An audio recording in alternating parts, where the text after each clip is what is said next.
मुक्ति भक्ति के सभी प्रेमी सज्जनों को व साधु समाज को सतनाम साहिब बंदगी। तो प्रेमी सज्जनों, जैसे कि आप इस चैनल के माध्यम से सतगुरु कबीर साहिब का ज्ञान सुन रहे थे, अब बीच में यथार्थ श्रीमद् भागवत गीता को सुनाना प्रारंभ किया है। इसके पीछे का कारण क्या है? देखिए, सतगुरु कबीर साहिब के गुड रहस्य, अनमोल उस वाणी का जो मूल तत्व सार है, उसको हम नहीं समझ सकते।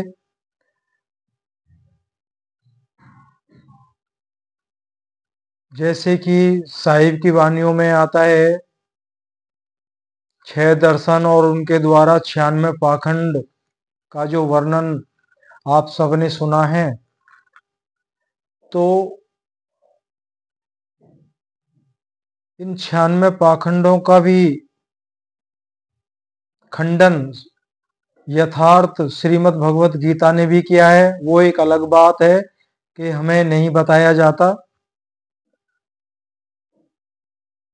तो पवित्र गीता के ज्ञान को सुनकर तो सतगुरु कबीर साहिब का जो मूल तत्व ज्ञान है, वो आसानी से, सहजता से हम समझ सकते हैं।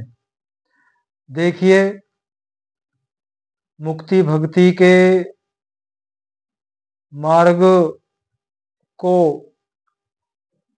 हमारे आदरणीय महापुरुष अपने अपने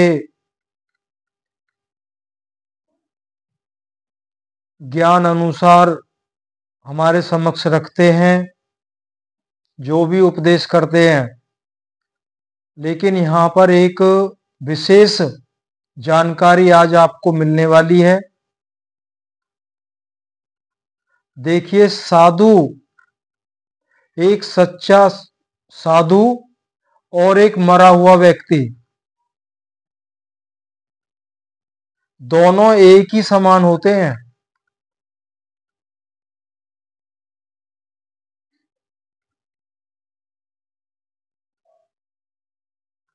जब तक अनुराग नहीं होगा हमारे अंदर, तो हमारा किसी भी साधना, कोई भी साधना, उसमें हमारा भजन, ध्यान, सुमरन मुकम्मल होगा ही नहीं।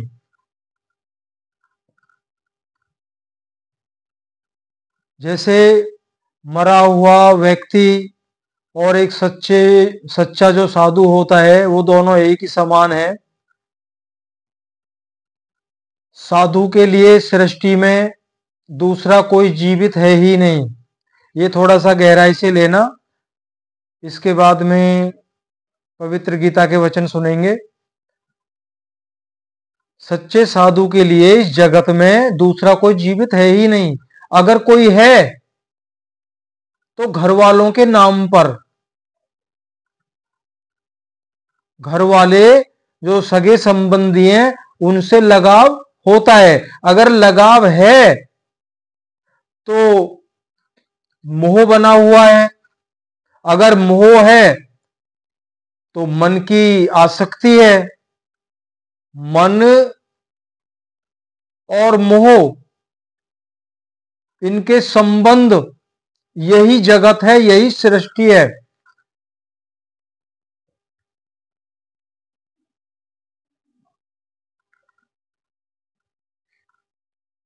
तो मन मोह का प्रसार ही जगत है, और मन के इस प्रभाव को रोक लिया जाए, मन के इस प्रभाव को रोक लिया जाए, तो चराचर जगत को वह साधु जीत लेता है।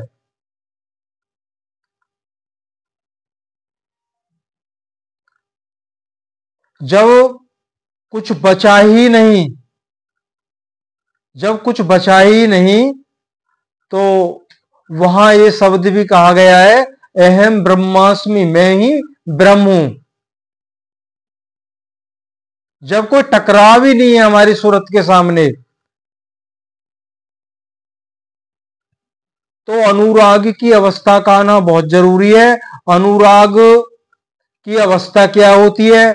ब्रह का उमड़ाव, वैराग्य और अश्रुपात होता हो। उस इष्ट की ध्यान में, प्रेम में अश्रुपात हो, बहता हो, आंखों से आंसू बहते रहें। कहा भी है, गद गद गिरा नैन बह नीरा। गद गद आंसू गिरते रहते हैं, बहते रहते हैं नैनों से। तो इसी को अनुराग कहते हैं। किसी भी अवस्था की साधना हम करते हैं, पिंडी साधना करते हैं, ब्रह्मांडी साधना करते हैं, या सतगुरु कबीर साहिब की साधना करते हैं, तो अनुराग का होना बहुत जरूरी है। जब अनुराग हो जाता है तो हमारा भजन यहीं से शुरू होता है।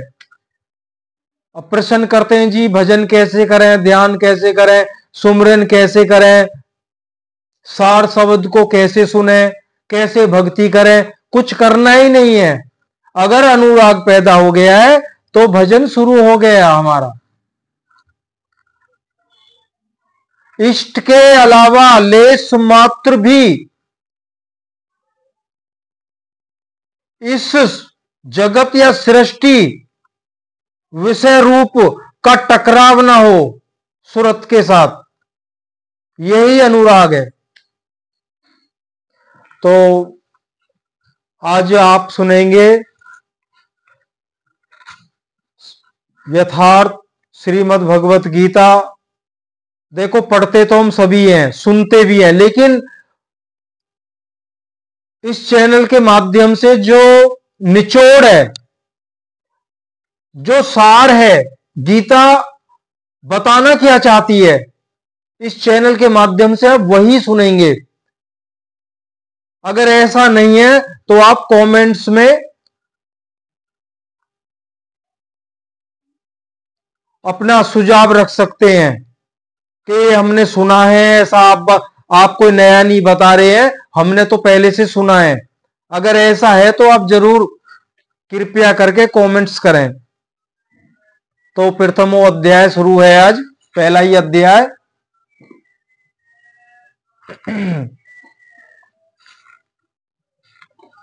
तो आग्रह करते हैं सभी भक्त भाई, देखो अनुराग तभी पैदा होता है जब सत्य ज्ञान का हमारे अंतःकरण में समावेश होता है, झूठ से नहीं होता है। तो ध्यान से सुने, कोशिश करें कि पूरा सुने, थोड़ा थोड़ा करके पूरा जरूर सुन लिया करें, तभी समझ में आता है। अधूरा ज्ञान तो ना इधर है ना उधर है, कहते भी अधूरा ज्ञान बड़ा दुख का कारण बनता है। ओम श्री परमात्मने नमः। यथार्थ श्रीमद् भगवत गीता प्रथमोध्याय। देखिए, हम पे संस्कृत नहीं आती, हम क्षमा चाहते हैं, लेकिन जो श्लोक लिया जाएगा उसकी टीका आपके सामने रखेंगे। कोशिश करेंगे ज्यादा से ज्यादा उस सार को आपके सामने रखें। तो पहला श्लोक है, अध्याय पहला। धर्म क्षेत्रे कुरुक्षेत्रे संवेता युद्धोत्सवा मामका पांडवस्य किम कुर्वते संजय। ये ले लिया है, हम पे बोलना नहीं आया है श्लोक जो है संस्कृत में। बाकी जो इसमें बताया गया है वो सार आपके सामने रखेंगे। तो धृतराष्ट्र ने पूछा, हे संजय, धर्म क्षेत्र कुरुक्षेत्र में एकत्र युद्ध की इच्छा वाले मेरे और पांडु के पुत्रों ने क्या किया? अब यहां पे धृतराष्ट्र पूछ रहा है, हे संजय, धर्म क्षेत्र और कुरुक्षेत्र। अब कुरुक्षेत्र तो हमने सुना है, ये धर्म क्षेत्र दो क्षेत्र आ गए। तो भाई धर्म, संजय धृतराष्ट्र पूछ रहा है संजय से, धर्म क्षेत्र और कुरुक्षेत्र में इकट्ठे युद्ध के लिए तत्पर उनके बीच क्या चल रहा है। तो यहां पे धर्म क्षेत्र और कुरुक्षेत्र का सार किया है। धर्म क्षेत्र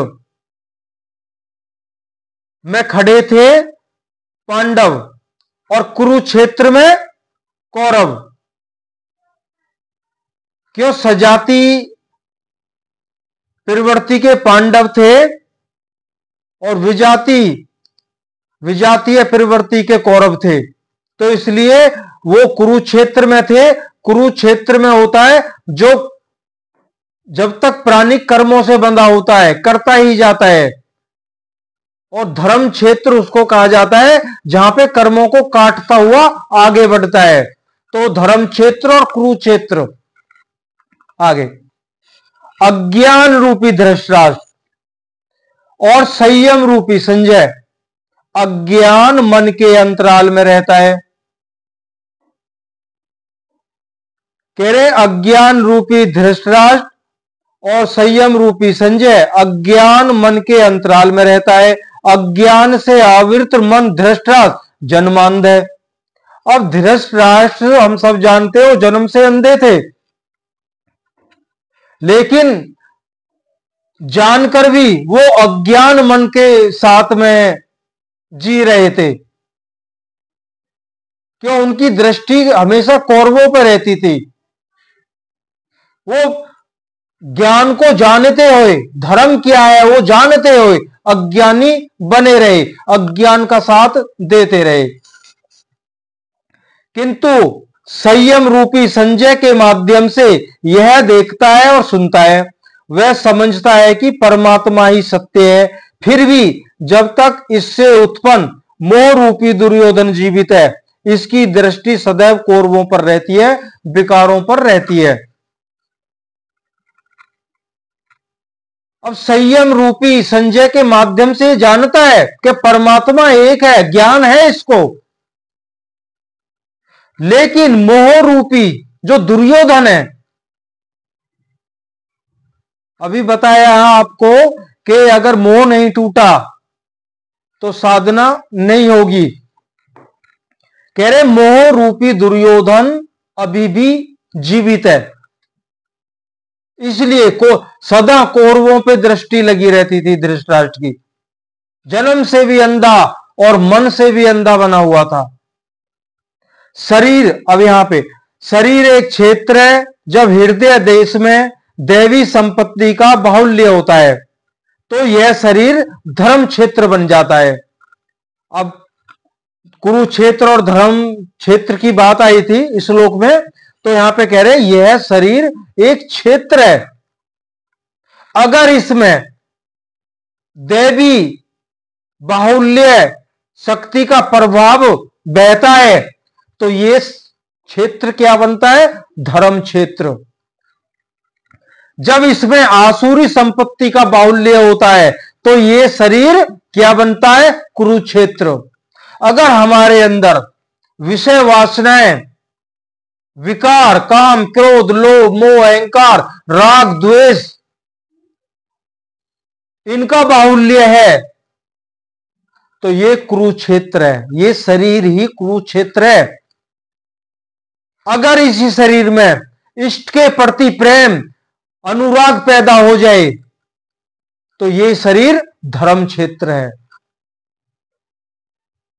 बाहर कोई कुरुक्षेत्र नहीं है और ना ही कोई बाहर युद्ध हुआ, जो हुआ वो हुआ होगा, लेकिन यहां पे महायोगेश्वर श्री कृष्ण भगवान ने अंतर का युद्ध का वर्णन किया है। संपूर्ण श्रीमद् भागवत गीता में एक भी श्लोक में उन्होंने भौतिक जगत के विषय में कुछ बोला ही नहीं है।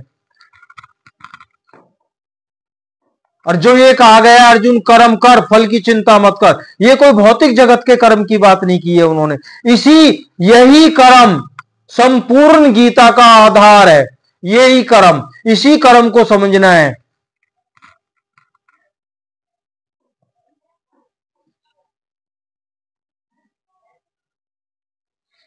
तो यह शरीर कुरुक्षेत्र बन जाता है। कुरु अर्थात करो, यह शब्द आदेशात्मक है। श्री कृष्ण कहते हैं प्रकृति से उत्पन्न तीनों गुणों द्वारा परवश होकर मनुष्य कर्म करता है, वह क्षण मात्र भी कर्म किए बिना नहीं रह सकता। गुण उससे करा ही लेते हैं। सो जाने पर, कह रहे सो जाने पर भी कर्म बंद नहीं होता है। वह भी स्वस्थ शरीर की आवश्यक खुराक मात्र है। कर्म क्यों बंद नहीं होता है? श्वास तो लेनी पड़ेगी, ये शरीर का स्वस्थ शरीर की खुराक है। श्वास नहीं आएगी तो ये शरीर तो नष्ट हो जाएगा।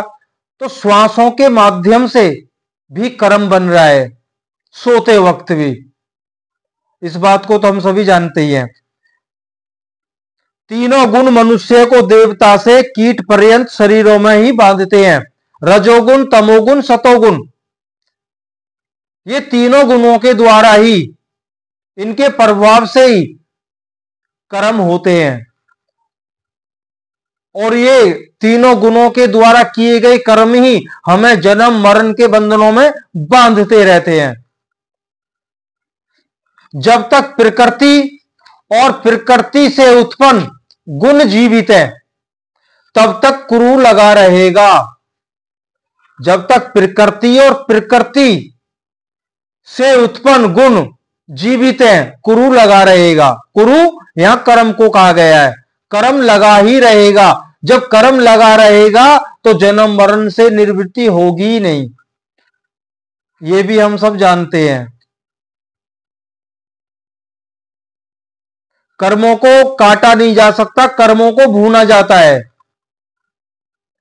जो बीज बो दिया है, अगर वो बीज भुना हुआ है तो अंकुरित होगा ही नहीं। अतः जन्म मृत्यु वाला क्षेत्र, विकारों वाला क्षेत्र ही कुरुक्षेत्र है। और परम धर्म परमात्मा में प्रवेश दिलाने वाली पुण्यमय प्रवृत्तियां पांडवों का क्षेत्र धर्म क्षेत्र है।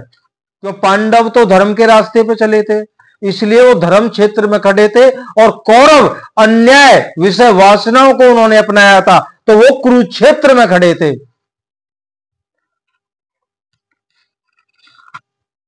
आगे, यह शरीरी क्षेत्र है और जो इसको जानता है उसका पार पा लेता है, वो है क्षेत्रज्ञ। जो इस क्षेत्र को जानता है। आगे इन्होंने क्षेत्र का विस्तार बताया, जिसमें 10 इंद्रियां, मन, बुद्धि, अहंकार, पांचों विकार और तीनों गुणों का वर्णन है। शरीर ही क्षेत्र है, एक अखाड़ा है। इसमें लड़ने वाली प्रवृत्तियां दो हैं। कौन सी? दैवी संपद और आसुरी संपद। वहां कोई कौरव पांडव नहीं थे, बाकी वो बाहर अवस्था में तो वो थे, लेकिन यहां अंदर कोई कौरव पांडव नहीं है। पांडु की संतान और धृतराष्ट्र की संतान सजातीय और विजातीय प्रवृत्तियां हैं। अनुभवी महापुरुष की शरण जाने पर इन दोनों प्रवृत्तियों में संघर्ष का सूत्रपात होता है। यह क्षेत्र क्षेत्रज्ञ का संघर्ष है और यह वास्तविक युद्ध है। विश्व युद्ध से इतिहास भरा पड़ा है, किंतु उनमें जीतने वालों को भी शाश्वत विजय नहीं मिलती है। ये तो आपसी बदले हैं। प्रकृति का सर्वथा समन करके प्रकृति से परे की सत्ता का दिग्दर्शन करना और उसमें प्रवेश पाना ही वास्तविक विजय है। यही एक ऐसी विजय है जिसके पीछे हार नहीं है। यही मुक्ति है जिसके पीछे जन्म मृत्यु का बंधन नहीं है। बाहर ये युद्ध तो चलता रहता है। आज हम मारेंगे, कल वो हमें मारेंगे, फिर हम मारेंगे, वो ये युद्ध तो समाप्त होता ही नहीं है।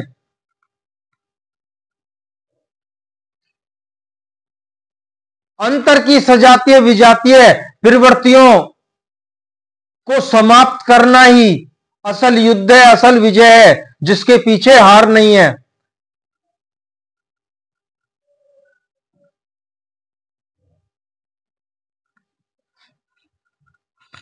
इस प्रकार अज्ञान से आच्छादित प्रत्येक मन संयम के द्वारा जानता है कि क्षेत्रज्ञ के युद्ध में क्या हुआ, और जैसा जिसके संयम का उत्थान है वैसे वैसे उसने दृष्टि पाई है।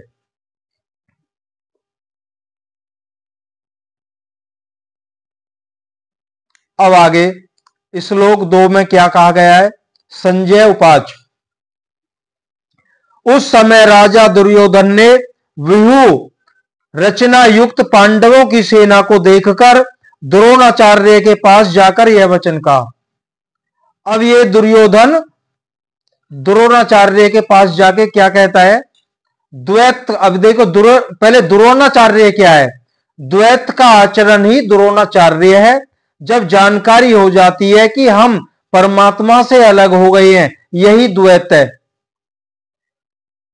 वहां उसकी प्राप्ति के लिए तड़प पैदा हो जाती है, तभी हम गुरु की तलाश में निकलते हैं। अब यहां द्रोणाचार्य कौन है, द्रोणाचार्य द्वैत में फंसा था। वो दोनों ही पक्ष प्यारे थे उसको, तो द्वैत में था। और साथ किसका दे रहा था, वो विजातीय प्रवृत्तियों का, कौरवों का साथ दे रहा था, अन्याय का साथ दे रहा था, तो परमात्मा से वो अलग हो गया। तो द्रोणाचार्य ही द्वैत है। परमात्मा से जो हमें अलग कर दे वो ही द्वैत है, और द्वैत ही जन्म मरण का कारण बनता है।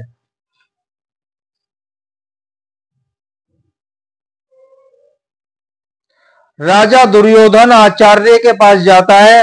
मोह रूपी दुर्योधन, मोह संपूर्ण व्याधियों का मूल है। देखिए, मोह संपूर्ण व्याधियों का मूल है, मोह से ही सब पैदा होता है। काम, क्रोध, लोभ, अहंकार, राग, ये सब मोह से ही पैदा होते हैं, तो मोह मूल कारण है।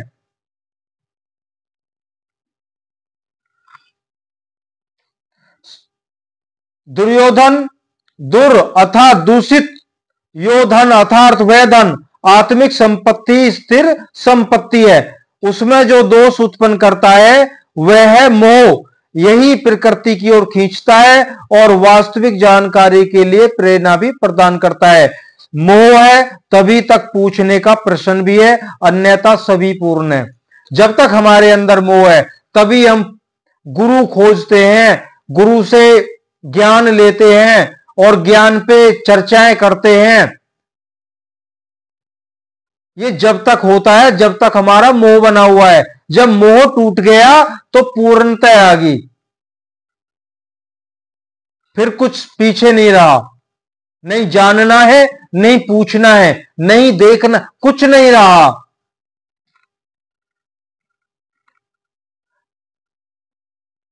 अब ये दुर्योधन कौन था, वो दूषित धन।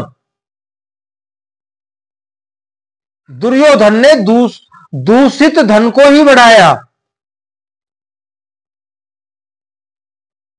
जो एक महा विश्व रूप धारण करके वो स्वयं को नष्ट कर देता है।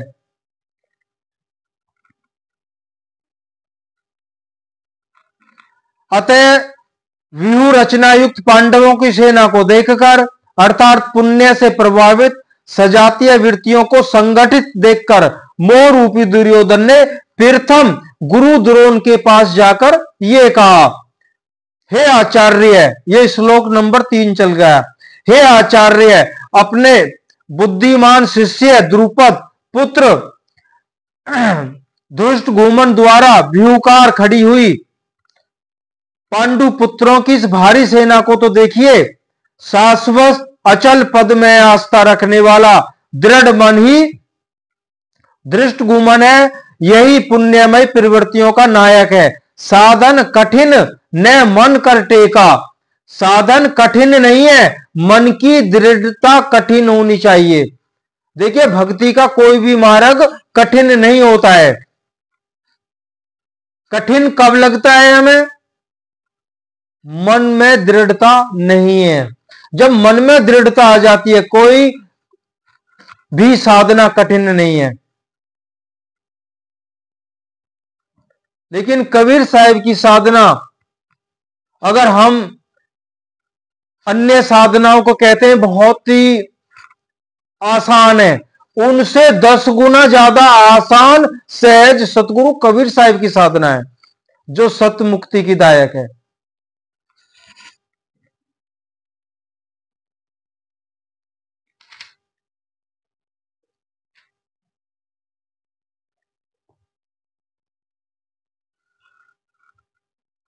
श्लोक 8।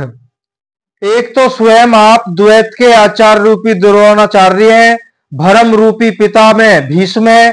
भरम, अब भीष्म कौन है? भरम रूपी, उसको भरम था,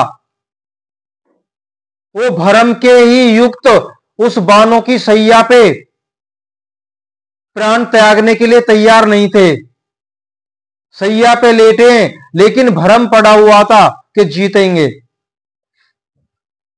भरम रूपी भीष्म पितामह भीष्म है। भरम इन विकारों का उद्गम है, अंत तक जीवित रहता है, इसलिए भीष्म पितामह है। समूची सेना मर गई, यह जीवित था। सर सैया पर अचेत था, फिर भी जीवित था, यह है भरम रूपी भीष्म। भरम का भरम अंत तक रहता है। इसी प्रकार विजातीय कर्म रूपी करण और संग्राम विजय कृपाचार्य है। साधन अवस्था में साधक द्वारा कृपा का आचरण ही कृपाचार्य है। भगवान कृपाधाम है और प्राप्ति के पश्चात संत का भी वही रूप है, किंतु साधन काल में जब तक हम अलग हैं, परमात्मा अलग है। विजाति प्रवृत्ति जीवित है, मोह रूपी घिराव है। ऐसी परिस्थिति में साधक यदि कृपा का आचरण करता है तो वह नष्ट हो जाता है। सीता ने दया की तो कुछ काल लंका में प्रायश्चित करना पड़ा। अगर साधन काल में हम, इसमें यह कहा गया है, ऐसी परिस्थिति में साधक यदि कृपा का आचरण करता है। अब मान लीजिए हम और आप साधना कर रहे हैं और हमारे अंदर कुछ दिव्य पावर प्रकट हो गई है। अगर हम उस अधूरी साधना के अंतर्गत होते हुए हम कृपा करते हैं, तो उस कृपा करने के एवज में हम स्वयं नष्ट हो जाएंगे। ये थोड़ा सा आगे खोलने जा रहे हैं।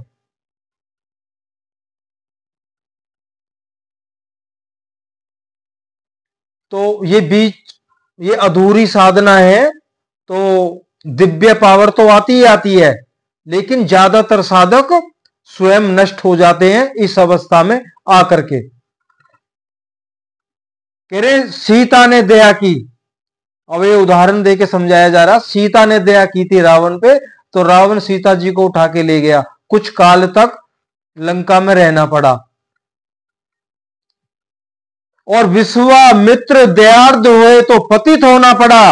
और योग सूत्रकार महर्षि पतंजलि भी यही कहते हैं, व्युत्थान काल में सृष्टियां प्रकट होती हैं, सिद्धियां प्रकट होती हैं, वे वास्तव में सिद्धियां हैं, किंतु कैवल्य प्राप्ति के लिए उतनी ही बड़ी विघ्न जितने काम क्रोध लोभ मोह इत्यादि। यहां पे महर्षि पतंजलि ने भी यही कहा है। कह रहे सिद्धियां प्राप्त होती हैं, और ये सत्य है, सिद्धियां प्राप्त होती हैं, लेकिन कैवल्य अवस्था को पाना,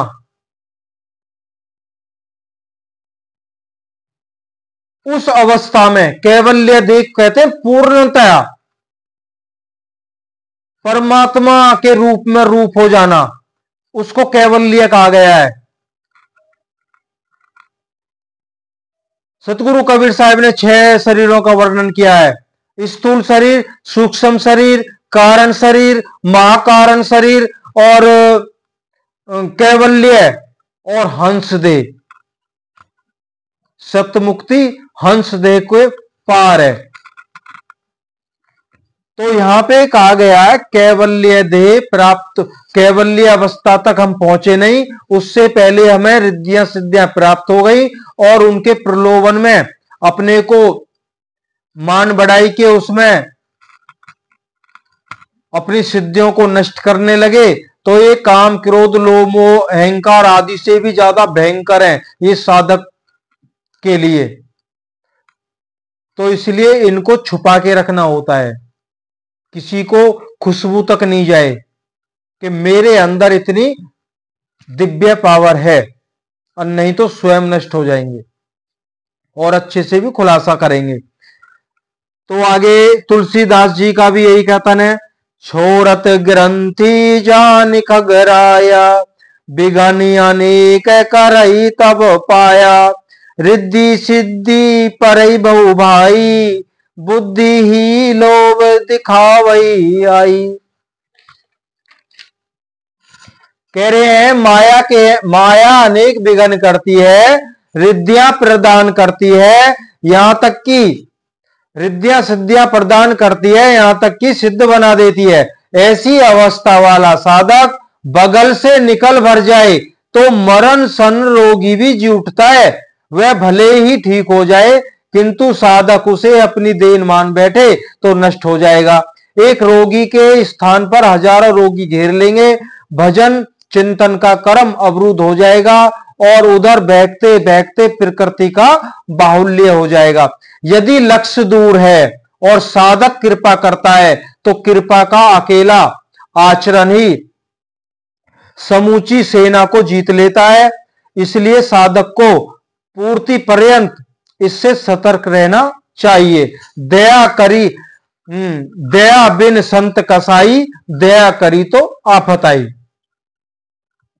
अगर साधक पूर्णता प्राप्त नहीं कर चुका है, उसके अंदर वो दिव्य शक्तियां प्रकट हो गई हैं, अगर वो कोई जीव मरने वाला है, कोई व्यक्ति मरने वाला है और वह साधक वह साधु अगर उसको छू ले तो वो मरता हुआ जीवित हो जाएगा, स्वस्थ हो जाएगा। अगर वो साधु ये मान ले कि मेरे द्वारा ऐसा हुआ है, वह अहंकार उसको जहां पहले था वो उससे भी नीचे गिरा देगा। फिर लोगों को पता लगेगा, 100 में हजारों में लोग आएंगे अपना अपना इलाज अपना अपना स्वार्थ सिद्ध करने, तो सब कुछ नष्ट भ्रष्ट हो जाएगा। तभी कहा गया है भोजन और भजन दोनों एकांत। ये बहुत बड़ा गहरा रहस्य है, कभी ऐसा वृत्तांत आएगा तो इसको समझेंगे। अब यहां भी कहा है ना, दया करी दया बिन संत कसाई, और दया करी तो आफत आई। अगर संत दया करता है तो उस पर आफत आती है, नहीं करता है तो कसाई के समान है।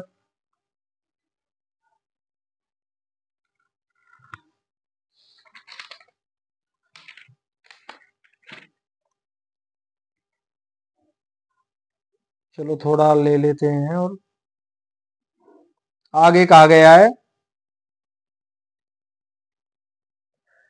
आगे भी बताया इच्छा काया, ये सतगुरु कबीर साहिब की वाणी भी इन्होंने यहां पे वर्णन किया है। इच्छा काया इच्छा माया, इच्छा जग उपजाया, कहें कबीर जे इच्छा विवर्जित, ताका पार न पाया।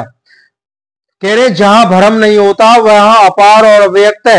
इस शरीर के जन्म का कारण ही इच्छा है और इच्छा ही माया है और इच्छा ही जगत की उत्पत्ति का कारण है। कबीर कहते हैं जो इच्छाओं से सर्वदा रहित है तिनका अपार न पाया, वे अपार अनंत असीम तत्व में प्रवेश पाते हैं। जो कामनाओं से रहित आत्मा में स्थिर आत्म स्वरूप है उसका कभी पतन नहीं होता। वह ब्रह्मा के साथ एक, वह ब्रह्म के साथ एक हो जाता है। आरंभ में इच्छाएं अनंत होती है और अंतोगत्वा परमात्म प्राप्ति की इच्छा शेष रहती है। जब यह इच्छा भी पूरी हो जाती है तब इच्छा भी मिट जाती है। यदि उससे भी बड़ी कोई वस्तु होती तो आप उसकी इच्छा अवश्य करते। जब उससे आगे कोई वस्तु है ही नहीं तो इच्छा किसकी करोगे।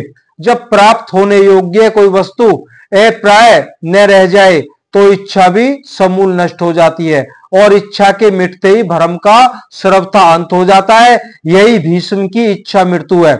इस प्रकार भीष्म द्वारा रक्षित हम लोगों की सेना सब प्रकार से अजय है। जब तक भ्रम है तभी तक अविद्या का अस्तित्व है। जब भ्रम शांत हुआ तो अविद्या